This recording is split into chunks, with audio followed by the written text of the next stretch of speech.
Metodologi yang kita gunakan dalam proses pembelajaran ini diawali dari seleksi awal guru-guru yang mengajar di Al-Anwar. Ini kita seleksi baik secara akademik maupun kemampuan.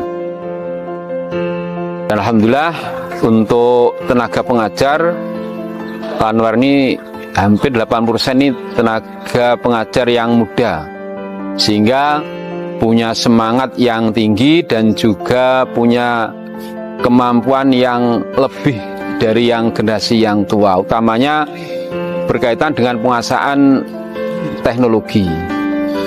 Sehingga dalam setiap pembelajaran ini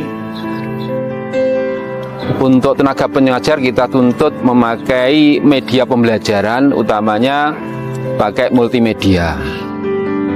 Ini sangat penting karena dengan kita menggunakan